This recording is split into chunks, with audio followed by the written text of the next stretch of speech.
Hello class. तो welcome to my YouTube channel exam pattern. तो exam pattern में आप सभी का एक बार फिर से वेलकम करते हैं और एक जोरदार धमाके के साथ आज हम नए डेरिवेशन की तरफ बढ़ेंगे। और नए डेरिवेशन चालू करने के साथ स्टार्ट करने के साथ साथ आज हम लोग देखने वाले हैं गॉसेस लॉ का एप्लीकेशन। तो आज हम लोग गॉसेस लॉ का एप्लीकेशन देखेंगे और जैसा कि आपने आज हम पहला एप्लीकेशन देखेंगे गॉसेस लॉ का। तो बच्चों जैसे गॉसेस लॉ पर हम लोग गॉसेस लॉ प्रूव कर चुके हैं, थोड़ा सा ये देखेंगे कि हम लोग इसका अप्लाई, ठीक है ना, इसका एप्लीकेशन देखेंगे कि गॉसेस लॉ का हम लोग कहां-कहां इसको अप्लाई कर सकते हैं। आज हम लोग यही देखने वाले डिस्कस करेंगे आज हम लोग। पहली बात, गॉसेस लॉ में जितने भी अभी तक जितने भी हमने प्रूफनेस किया है उन सब में हमने सब चीज को कंसीडर किया, अच्छे से कंसीडर किया, ठीक है ना। तो इसमें कोई डाउट्स नहीं रहना चाहिए, नो डाउट्स। और ठीक है, तो चलिए देखते हैं नेक्स्ट क्या लिखा है। आज हमारा जो डेरिवेशन है वो क्या है, electric field due to the infinite line charge. ठीक है बच्चों, आज हमें कोई इनफाइनाइट वायर है और इनफाइनाइट वायर पे आज हमें इलेक्ट्रिक फील्ड फाइंड करना है। तो बच्चों देखने की इलेक्ट्रिक फील्ड पे हम वायर पे कैसे इलेक्ट्रिक फील्ड फाइंड करेंगे तो हमें ये देखना है। तो बच्चों आ जाओ, तो इलेक्ट्रिक फील्ड जैसे कि हम देखने पा रहे हैं यहाँ पे फिगर को समझते हैं। फिगर में आपको क्या दिया गया है तो बच्चों जैसे ये देखिए, एक गॉसेस सरफेस बनता है, ठीक है ना। जो गॉसेस सरफेस बनता है वो एक सिलेंड्रिकल बनता है। याद रखिएगा कि जब भी वायर में हम इलेक्ट्रिक फील्ड देखेंगे तो उसमें जब गॉस लॉ अप्लाई करेंगे तो उसमें क्या बनना चाहिए, जो गॉसियन सरफेस बनना चाहिए वो किस तरह का बनना चाहिए, सिलेंड्रिकल बनना चाहिए। समझ गए ना, गॉसेस सरफेस जो होना है सिलेंड्रिकल बनना चाहिए। वायर में, वायर की बात करें तो अगर स्फेरिक होता तो स्फेरिकल बनता, ठीक है ना। कहने का मतलब अगर जो गोला होता तो स्फेरिकल बनता, लेकिन यहाँ पे जो वायर है एल लंबाई का वायर है तो इसमें जो सरफेस बनेगा वो किससे बनेगा, सिलेंड्रिकल बनेगा। ओके, तो हम लोग आगे बात कर लेते हैं। तो बच्चों जैसे कि इसमें देखिए बहुत सारे चार्ज रखे हुए हैं, इसमें आपको दिखाई दे रहा होगा इस वायर में बहुत सारे चार्ज रखे हुए हैं। वो कैसा है, पॉजिटिव, ठीक है। वो कैसे चार्ज है, पॉजिटिव। तो भैया देख लीजिए कि प्लस इनफाइनाइट से माइनस इनफाइनाइट तक है, यानी इसका कोई ओरिजिन नहीं है। समझ गए ना कहां तक है, तो हमें इसे फाइंड करना है। अगर देखा जाए बच्चे इसमें बहुत सारे चार्ज हैं, ठीक है। अगर बहुत सारे चार्ज हैं, बहुत सारे चार्जों में क्या होगा कि बहुत सारे इलेक्ट्रिक फ्लक्स पास होंगे। भाई अलग अलग चार्ज में अलग अलग इलेक्ट्रिक फ्लक्स पास होंगे ना। तो कहने का मतलब यहां से यहां से यहां से। तो बच्चों क्यों ना हम इस शेप का हम पार्ट में डिवाइड कर लें, ठीक है ना, इन पार्ट में डिवाइड करें। तो बच्चों आपको दिख रहा है सिलेंड्रिकल में हमने गॉसेस लॉ अप्लाई किया था जब फ्लक्स निकाला था, सिलेंड्रिकल शेप लिया था, सिलेंडर का शेप लिया था ना जब फ्लक्स फाइंड किया था। तो बच्चों जैसे कि इसमें देख लिया जाए कि कितने सरफेस बनते हैं। क्या आप लोग बता सकते हैं इस सिलेंडर में कितने शेप हैं? क्या आप गिन के बता सकते हैं? काउंट करो कि इस सिलेंडर शेप में कितने सरफेस बन रहे हैं, हमको कितने सरफेस दिखाई दे रहे हैं, बताइए। चलिए बता दें। ये देखिए एक सरफेस ये बन जाएगा नीचे वाला, जैसे मैं ले रहा हूं ये मान लीजिए एक सिलेंड्रिकल शेप है, ठीक है ना। आप इसे सिलेंड्रिकल शेप मान लीजिएगा। अब सिलेंड्रिकल शेप है तो बच्चों जैसे कि अगर ये सिलेंड्रिकल शेप है तो बच्चों जैसे कि इसमें देख सकते हैं कि अगर ये सिलेंड्रिकल शेप है तो एक सरफेस ये बनेगा, बनेगा, एक सरफेस ये बनेगा, बनेगा ना। और ये कर्व है, ये ऐसा आपको दिखाई दे रहा है, लेकिन आप थोड़ा सा कंसीडर कीजिएगा ये कर्व का है, ठीक, कर्व शेप है यानी गोला था, ठीक है ना। तो इसमें जो कैसे का मतलब एक सरफेस ये बनेगा, ठीक है। तो आप समझ जाइए कि ये 3D है, 3D फिगर है, 3D सरफेस है। तो कहने का मतलब ये है कि एक सरफेस ये बनेगा और एक सरफेस ये बनेगा और एक सरफेस ये कर्व बनेगा। तो ये जो कर्व वाला होगा ना तो कर्व सरफेस एरिया वाला शेप होगा, ये कर्व सरफेस एरिया वाला शेप है। समझ में आ गई बात? तो चलिए देख लेते हैं बच्चों। जैसे देखा जाए यहाँ पे ये एक छोटा सा पॉइंट है, ठीक है। तो मैंने बताया था कि एक छोटा सा पॉइंट पे इलेक्ट्रिक फ्लक्स कैसे फाइंड करते हैं, ये भी बताया था आपको। छोटे से फ्लक्स पे इलेक्ट्रिक फील्ड और छोटे से पॉइंट पे इलेक्ट्रिक फ्लक्स कैसे फाइंड करते हैं। तो बच्चे एक छोटा सा पॉइंट है और एक छोटे से पॉइंट में देख लीजिए इलेक्ट्रिक फील्ड यूनिफॉर्मली है। यूनिफॉर्मली का मतलब इलेक्ट्रिक फील्ड कांस्टेंट है, यानी सरफेस के हर जगह इलेक्ट्रिक फील्ड कांस्टेंट होगी। यानी इलेक्ट्रिक फील्ड का कांस्टेंट का मतलब यह है बच्चों कि इलेक्ट्रिक फील्ड का जो मैग्नीट्यूड है सरफेस के हर जगह इक्वल है।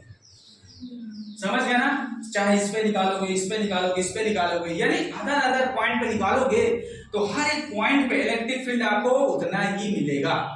मैग्नीट्यूड उतना ही रहने वाला है के क्यू वन आर स्क्वायर। समझ गए ना बात को? इतना इलेक्ट्रिक फील्ड मिलेगी। तो इलेक्ट्रिक फील्ड हम कह सकते हैं कि यूनिफॉर्मली है, ठीक है ना, हम कह सकते हैं। तो भाई uniformly charge infinitely long thin wire, ठीक है ना, तो एक लॉन्ग थिन वायर है और इनफाइनाइटली है। तो बच्चों एक छोटा सा पॉइंट है और इस पॉइंट पे आप देखिए इलेक्ट्रिक फील्ड की डायरेक्शन इस तरफ है, आपको दिखाई दे रहा है। अगर बच्चों जैसे मैं इस सरफेस की बात करूं, तो इस सरफेस की अगर मैं बात कर लेता हूं तो इसमें जो एरिया वेक्टर है, यानी इस पॉइंट का एरिया वेक्टर है, इसकी जो डायरेक्शन होगी ये इसके पैरेलल होगी। समझ गए ना? ये इसके अलोंग होगी, इसी के दिशा में, पैरेलल नहीं अलोंग कह सकते हैं, इसी की डायरेक्शन में होगी। तो हम कह सकते हैं कि एरिया वेक्टर और इलेक्ट्रिक फील्ड का जो डायरेक्शन है वो कैसा है? अलोंग। समझ गए ना? कहने का मतलब एक दिशा में है, एक ही डायरेक्शन में है। समझ गए ना? एक ही डायरेक्शन में है। तो बच्चों इलेक्ट्रिक फील्ड और एरिया वेक्टर की जब डायरेक्शन एक ही, यानी एक ही डायरेक्शन, मतलब डायरेक्शन सेम होती है, तो वहां पे जो थीटा एंगल बनता है वो 0 डिग्री का बनता है। हम लोग सब लोग जानते हैं। तो बच्चों जैसे कि हम लोग मान लीजिए इस सरफेस की बात कर लेते हैं। अब इस सरफेस की बात हो गई, यहाँ की ये पॉइंट की बात हो गई, अब यहाँ की बात कर लिया जाए। अब बच्चों जैसे यहाँ की बात करें तो भैया इलेक्ट्रिक फील्ड की डायरेक्शन इधर ही होगी। आप यहाँ की बात कर लीजिए, यहाँ की बात कर लीजिए, आप यहाँ की बात कर लीजिए, आप इधर की बात कर लीजिए, लेकिन इलेक्ट्रिक फील्ड की जो डायरेक्शन है वो इस तरफ होगी, ठीक है। तो कहने का मतलब है बच्चे जैसे यहाँ पे अगर मैं इस सरफेस पे एरिया वेक्टर देखूं, इस सरफेस का एरिया है और इसका एरिया वेक्टर देखें, तो कहने मैंने बताया था, हम लोग डिस्कस किए थे कि एरिया वेक्टर सरफेस के एकदम परपेंडिकुलर होता है, ये भी बताए थे। तो भैया एरिया वेक्टर इधर किधर होगा? ऊपर की तरफ होगा, हाँ टॉप पे होगा भैया एरिया वेक्टर, टॉप की तरफ। तो भैया टॉप की तरफ एरिया वेक्टर, यानी हम कह सकते हैं we can say area vector और इलेक्ट्रिक फील्ड एक दूसरे के परपेंडिकुलर होंगे। समझ गए ना? एरिया वेक्टर और इलेक्ट्रिक फील्ड एक दूसरे के परपेंडिकुलर यानी 90 डिग्री पे। समझ गए ना बात को? आइए सेम सिचुएशन यहाँ पे देखिए, सेम टू सेम कहानी होगी इसकी, यहाँ पे स्टोरी होगी। जो देख सकते हैं यहाँ पे वही चीज होने वाला है। अगर देखें तो यहाँ भी ये सरफेस है और सरफेस के एकदम परपेंडिकुलर, यानी कि एरिया वेक्टर इधर किधर होगा? ये होगा। समझ गए बच्चों? ये होगा इसका एरिया वेक्टर और इलेक्ट्रिक फील्ड डायरेक्शन इधर, ये दोनों एक दूसरे के परपेंडिकुलर 90 डिग्री। तो आप समझ गए? अब बच्चों जैसे ये दोनों 90 डिग्री है तो एंगल कितना होगा? 90। समझ गए? अगर एंगल 90 है तो हमें फ्लक्स कितना मिलेगा? cos 90 का मान 0, cos 90 वैल्यू 0, तो फ्लक्स मुझे 0 मिलेगा कि नहीं मिलेगा? अच्छा बच्चों बता सकते हैं कि फ्लक्स मुझे 0 क्यों मिल रहा है? क्यों क्यों क्यों? Why get me flux 0 and this surface? हाँ क्यों? जानते हो क्यों? चलो बता दें। इतना कुछ है बताने के बावजूद ये सब भूलना नहीं चाहिए। जानते हो क्यों? क्योंकि यहां से इलेक्ट्रिक फील्ड लाइन पास ही नहीं होगी, तो फ्लक्स तो 0 होगा ना। अरे बच्चा यहाँ पे देखिए, ये सरफेस इलेक्ट्रिक फील्ड लाइन इसके कर्व से पास होगी, इसके कर्व से पास हो रही है। यहां से कौन सी पास हो रही है? अरे यार इतना बता के बताया है फिर भी तुम लोग भूल चुके हो। यहां जब इलेक्ट्रिक फील्ड लाइन नहीं पास हो रही तो फ्लक्स मेरा ऑटोमेटिकली 0 होगा। तब इतनी बात नहीं बता सके, बताओ खुद करवा दिए, ठीक है। तो कहने का मतलब यहां से आप लोग समझ लीजिए कि यहां से इलेक्ट्रिक फील्ड लाइंस नहीं पास हो रही है, इसीलिए फ्लक्स यहाँ पे 0 है। अरे यार बताना चाहिए था, ये सब बताया था ना। यहाँ से अगर मेरा सरफेस ऐसा होगा, इलेक्ट्रिक फील्ड लाइन नहीं पास होगी तो भैया यहाँ से फ्लक्स क्या होगा? 0 होगा। बताना चाहिए यार, फ्लक्स 0 है, ठीक है। आओ चलिए डेरिवेशन की तरफ आओ भाई, डेरिवेशन स्टार्ट करते हैं भाई। चलिए भाई साहब मैं बात कर लेता हूँ सरफेस 1 की, ठीक है ना। तो मैं बच्चों जैसे इसको मैं अगर पहले सरफेस की बात करूं, फर्स्ट सरफेस की बात कर लिया जाए तो फर्स्ट सरफेस को मैं लिख सकता हूं इलेक्ट्रिक फ्लक्स यहाँ पे φ1, ओके। तो टोटल में इलेक्ट्रिक फ्लक्स कैसे निकालेंगे बच्चों? टोटल इलेक्ट्रिक फ्लक्स कैसे निकालेंगे बच्चों? φ1 φ2 φ3, ठीक है। तो बच्चों φ1 मतलब फर्स्ट सरफेस की बात कर लेते हैं। फर्स्ट सरफेस की बात करेंगे यहाँ पे, तो जरा देखिएगा यहाँ पे जो फर्स्ट सरफेस होगा बच्चे, ये cos थीटा। ओके, अगर यहाँ पे थीटा कितना मिल रहा है 90 डिग्री मिल रहा है फर्स्ट सरफेस पे, तो अगर बच्चों जैसे मैं यहाँ 90 डिग्री पुट अप करता हूँ थीटा इज इक्वल 90 डिग्री। अगर बच्चों मैं यहाँ 90 डिग्री पुट अप करता हूँ तो मुझे क्या मिलेगा cos 90 की वैल्यू 0। मैं लिख देता हूँ cos 90 इज इक्वल 0। तो बच्चों यहाँ पे cos 90 इक्वल 0, तो हमें क्या मिलेगा 0। ये सब क्या मिलेगा हमें phi 1 इज इक्वल 0। सिमिलरली इसी तरह phi 2 की वैल्यू बच्चे सेकंड सरफेस पे phi 2 की वैल्यू सेकंड सरफेस पे, तो सेकंड सरफेस पे बच्चों ये भी 0 हो जाएगा। अरे सिमिलरली है ना भाई साहब, सेम स्टोरी है, ठीक है। तो सिमिलरली सेकंड सरफेस पे कितना मिलेगा 0 मिलेगा। अब हम थर्ड सरफेस की बात कर लेते हैं। ओके, थर्ड सरफेस की बात कर लेते हैं भैया। तो थर्ड सरफेस की बात करेंगे यहाँ, और थर्ड सरफेस आपका कर्व है, ठीक है ना, यदि वक्रीय है, कर्व है, तो कर्व है फर्स्ट सरफेस। और यहाँ पे जो एरिया वेक्टर है यहाँ पे दिख रहे हैं, ठीक है, एरिया वेक्टर है। अगर मैं एरिया वेक्टर इधर फाइंड करना चाहूँ तो इधर हो जाएगा एरिया वेक्टर, बिल्कुल सही बात है। और 90 डिग्री पे 180 माइनस हो जाएगा, बिल्कुल सही बात है। और यहाँ पे अगर फाइंड करेंगे तो एरिया वेक्टर, यानी एरिया वेक्टर 80 फीट की डायरेक्शन सेम है, थीटा इक्वल 0। अब cos 0 की वैल्यू, cos 0 की वैल्यू कितना होगा बच्चों 1। आप ही लोग कह रहे हैं कि cos 0 का वैल्यू 1। तो बच्चों जब यहाँ 1 पुट अप करेंगे दिया जाएगा e। क्या ये बात समझ में आई? बताओ ये बात समझ में आ गई? ठीक है, ये बात समझ में आ गई। आइए भैया, आइए बच्चों अब आगे आ जाते हैं। बच्चों जैसे देखा जाए यहाँ पे अभी हमने केवल अलग अलग सरफेस पे हमने फ्लक्स देखा है, अलग अलग सरफेस पे हमने फ्लक्स देखा है। अगर हम अप्लाई द गॉसेस थ्योरम यानी बाय गॉसेस लॉ,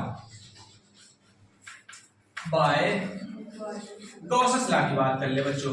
अगर बाय गॉसेस लॉ की बात करें तो हम लोग गॉसेस लॉ में हम पढ़ते हैं, क्या पढ़ते हैं, क्यू इनक्लोज्ड, क्यों भैया यही पढ़ते हैं, इनक्लोज्ड पढ़ते हैं ना। तो बच्चों जैसे यहाँ पे एक चीज और बात कर लिया जाए, एक बात हम लोग और डिस्कस करेंगे, एक चीज और डिस्कस करेंगे बच्चे। तो यहाँ पे जैसे एक चीज और डिस्कस करें, यहाँ पे हर एक चार्ज पे यूनिट चार्ज पे अलग अलग फ्लक्स होगा, ठीक है। तो यहाँ पे बहुत सारे चार्ज है, तो मैंने यार उसको मानना पड़ेगा, यानी फिर हम इसमें क्या लेते हैं, यहाँ पे लेम्डा लेते हैं। बच्चों देखा जाए कि लेम्डा है क्या चीज, तो लेम्डा है बच्चों चार्ज अपॉन लेंथ, यानी per unit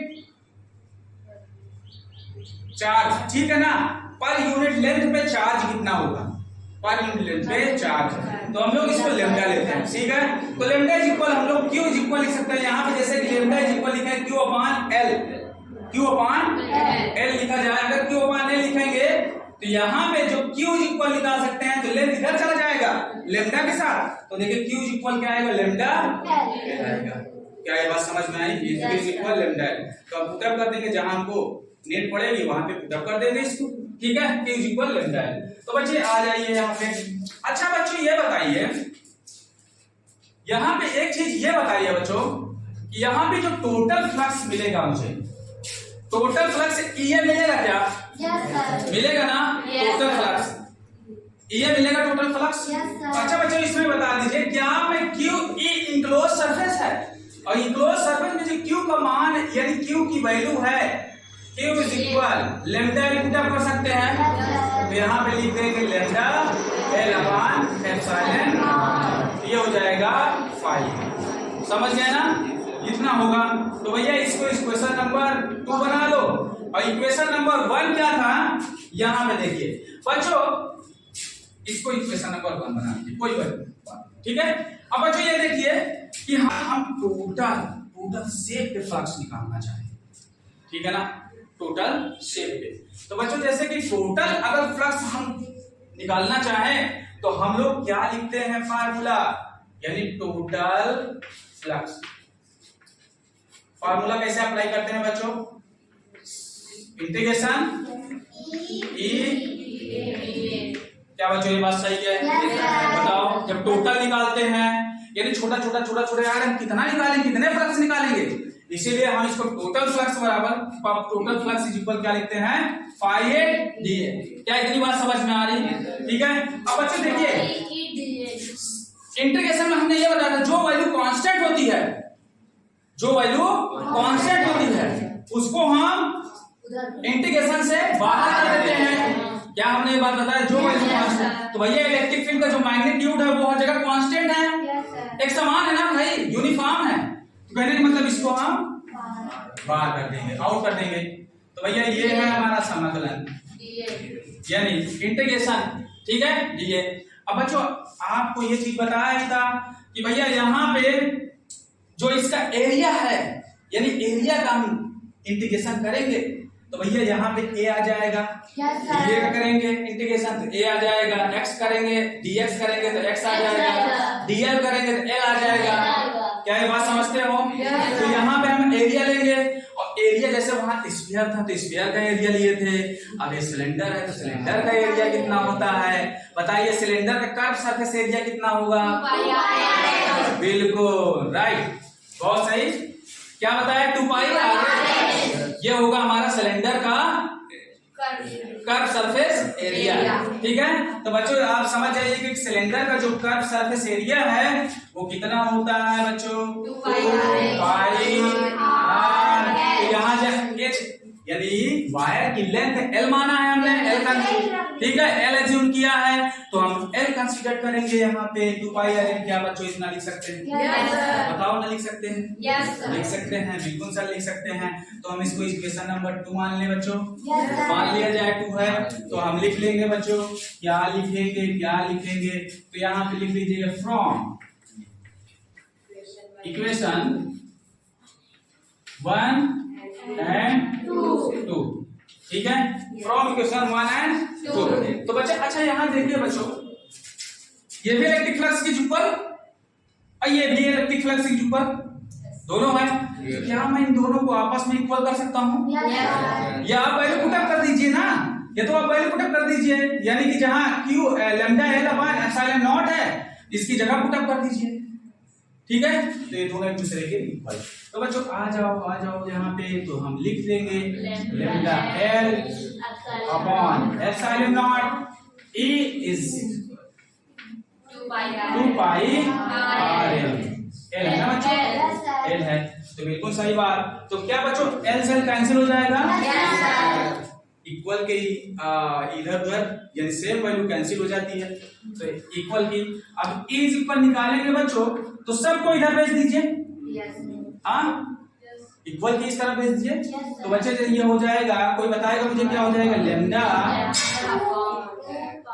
2 pi r epsilon naught, तो यहाँ लिख सकते हैं 2 पाई एप्सिलॉन नॉट बटे आर यानी अपॉन आर। तो बच्चों ये हो गया तुम्हारा इलेक्ट्रिक फील्ड, ये हो गया तुम्हारा इलेक्ट्रिक फील्ड, इतना ही आया, ठीक है। चार्ज पर लैम्डा क्या है? चार्ज पर लेंथ है, समझ गए, चार्ज पर लेंथ है लैम्डा। तो बच्चों यहाँ पे इतनी बात हमको समझ में आ गई है, इतनी बात हमको समझ में आ गई है, ठीक है। अगर इतनी बात हमको कंसीडर कर लिया हम लोग, तो थोड़ा सा नेक्स्ट देखेंगे। तो बच्चों हम कह सकते हैं, क्या कह सकते हैं, थोड़ा सा इसको रफ कर दिया जाए।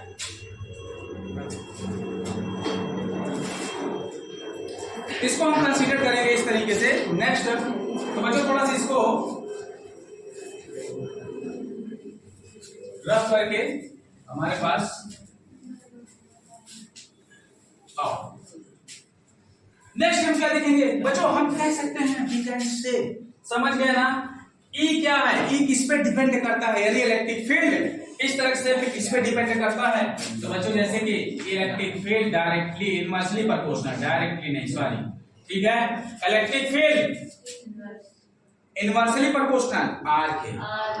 तो बच्चों आपको हमने बताया है कि भैया इलेक्ट्रिक फील्ड यानी जितनी दूरी पे आप जितना डिस्टेंस लेंगे, डिस्टेंस को बढ़ाएंगे, इलेक्ट्रिक फील्ड का मान कम हो जाएगा, समझ गए ना। यानी आप डिस्टेंस को बढ़ा दीजिए, देखिए आर डिस्टेंस पे है ना यहाँ इलेक्ट्रिक फील्ड, ये देखिए आर डिस्टेंस पे है इलेक्ट्रिक फील्ड, तो भैया डिस्टेंस को बढ़ा देंगे तो इलेक्ट्रिक फील्ड कम हो जाएगा। आगे इंक्रीज करोगे तो ये डिक्रीज हो जाएगा, ठीक है बच्चों, ये डिक्रीज हो जाएगा। तो बच्चों हम इसका अगर ग्राफ की बात करें तो ग्राफ में हम क्या कैसे देखेंगे तो भैया हमारा अगर ये ई है, ये आर है, तो हम लिख सकते हैं ऐसा ग्राफ बनेगा। हमारा ग्राफ कैसे बनेगा बच्चों? ऐसा बनेगा। समझ गए ना? हमारा ग्राफ ऐसे बनेगा कि भैया साहब अगर इलेक्ट्रिक फील्ड डिक्रीज होगी तो इसका जो डिस्टेंस है वो इंक्रीज होगी। समझ गए ना बात को? जैसे कि अप्लाई किया जाए, जैसे कि हम लोग कोई क्वेश्चन में पूछा है, ठीक है ना, तो क्वेश्चन में हम लोग इस फार्मूले कैसे अप्लाई करेंगे। अगर बच्चों जैसे हम इसमें डायरेक्ट फार्मूले कैसे अप्लाई करेंगे, तो बच्चों जैसे कि यहाँ पे लिखा है लैम्डा अपान 2 पाई एप्सिलॉन r, ऐसे लिखा है। तो जैसे हमसे क्वेश्चन मान लीजिए, ठीक है ना, अगर हमसे क्वेश्चन पूछ पड़ा तो भैया क्वेश्चन में हम लोग वी नो दैट, तो हम लोग केवल इतना जानते हैं कि 1/4 पाई epsilon not is equal 9 to 10 power कितना होगा 9 होता है। हम लोग केवल इतना जानते हैं वैल्यू। भाई साहब इसकी वैल्यू तुम थोड़ी जानते हैं, इसकी वैल्यू तुम नहीं जानते। तो बच्चों क्या मैं यहाँ पे मैं 2/2 से मल्टीपल करा सकता हूँ? कोई प्रॉब्लम? कोई प्रॉब्लम से क्या? 2/2 फिर से 2 कर जाएंगे, फिर से वही आ जाएगा। कोई प्रॉब्लम नहीं। नो सर कोई प्रॉब्लम नहीं। 2 into लैम्डा, ठीक है, 2 2 4 पाई एप्सिलॉन नॉट क्या बन गया है? क्या मैं इसको लिख सकता हूँ बच्चों ऐसे कि 1/4 पाई epsilon not 2 lambda upon r, क्या ऐसे लिख सकते हैं बच्चों? अब तो आ जाएगा ना? अब तो हम फार्मूले में से अप्लाई कर सकते हैं ना, तो बिल्कुल फार्मूले अप्लाई कर सकते हैं। तो बच्चों यहाँ पे फार्मूले में अप्लाई करने के लिए, अच्छा ये तो इतना हम अप्लाई कर सकते हैं फार्मूले में, ये तो बात रही फार्मूले की, ठीक है। अगर बच्चों जैसे इसकी डायरेक्शन, इलेक्ट्रिक फील्ड की डायरेक्शन भी तो होती है यार, हाँ, इलेक्ट्रिक फील्ड में डायरेक्शन भी होती है। इलेक्ट्रिक फील्ड एक वेक्टर है, वेक्टर क्वांटिटीज है, तो डायरेक्शन, तो डायरेक्शन के लिए बच्चों क्या करेंगे डायरेक्शन के लिए A इज इक्वल, आप लिख सकते हैं 1/4 पाई epsilon not 2 lambda by r। तो यहाँ पे r का यहाँ पे, ठीक है, एकांक सदिश, ठीक है। कहने का मतलब आप डायरेक्शन को ऐसे दिखाएंगे, ठीक है, तो मैं डायरेक्शन को ऐसे दिखा सकते हैं। तो आप इसको ऐसे लिख देंगे बढ़िया से। तो भाई साहब ये रहा आपका मैग्नीट्यूड और ये रहा डायरेक्शन, ठीक है। ये magnitude direction, magnitude direction, magnitude direction, इससे क्या बना? वेक्टर। समझा? वेक्टर क्वांटिटीज बन गया, ठीक है। चलिए ऐसे अप्लाई करेंगे हम लोग। पहले मैं क्वेश्चन भी देखेंगे, क्वेश्चन हम लोग देखेंगे, तो आप लोग क्वेश्चन को इस फार्मूले से अप्लाई कीजिए। समझ गए ना? क्वेश्चन को इस फार्मूले में नहीं अप्लाई कीजिएगा, नहीं तो दिक्कत हो जाएगी थोड़ा सा, ठीक है। समझ गए होंगे। तब भी आप कमेंट कीजिए वीडियो में, और बाकी वीडियो अपने दोस्तों और फ्रेंड्स को, जितने भी है दोस्त है यार है जो भी, तो आप उनको शेयर कीजिए वीडियो को। और हमारे चैनल को, इस तरह चैनल पे आपको बढ़िया बढ़िया डेरिवेशन हर एक दिन, समझ गए, हर एक दिन मिलते रहेंगे। तो हम लोग नेक्स्ट अगला एप्लीकेशन देखेंगे। तो बच्चों आप सब मन लगा के पढ़ाई कीजिए, और हर एक डेरिवेशन को 2 या 3 बार, कम से कम 2 या 3 बार उसको लर्न कीजिए, बार बार आप लर्न कीजिए। बच्चे जब तक आप कोई भी चीज लिखेंगे नहीं, तब तक आपको वो चीज लर्न नहीं होगी। तो एक बात ध्यान समझ लीजिए कि बच्चों मन लगा के पढ़ाई कीजिए। आपको बोर्ड एग्जाम का प्रिपेयर करना है, प्रिपरेशन करना है, तो बच्चों जैसे कि आप प्रिपरेशन करना चाहते हैं, अगर सीरियसली हैं आप बोर्ड एग्जाम के लिए, तो भैया तैयार हो जाइए। तैयारी अभी से शुरू कर दीजिए, रेडी रहिए हमेशा। जो भी डेरिवेशन आपको कराया जाए तो आप वो सब चीज बहुत बढ़िया से, अच्छी तरीके से समझें, और चीजों को रटे नहीं। समझ गए ना? चीजों को रटे नहीं, क्योंकि डेरिवेशन है बच्चों, डेरिवेशन को हम रट नहीं सकते। आपके 12th में इतने सारे डेरिवेशन है, अभी तो ये स्टार्टिंग है, स्टार्टिंग में तो आपको अभी स्टार्टिंग में समझना पड़ेगा। तो आई होप कि बच्चों मुझे जब तक मैंने जहां तक समझाया है सारे बच्चों को समझ में आया अच्छे तरीके से, ठीक है। तो आप लोग इसी तरह कड़ी मेहनत कीजिए और आगे की तरफ बढ़ते रहें और खुशहाल रहें, ठीक है। तो चलिए, थैंक यू फॉर वॉचिंग।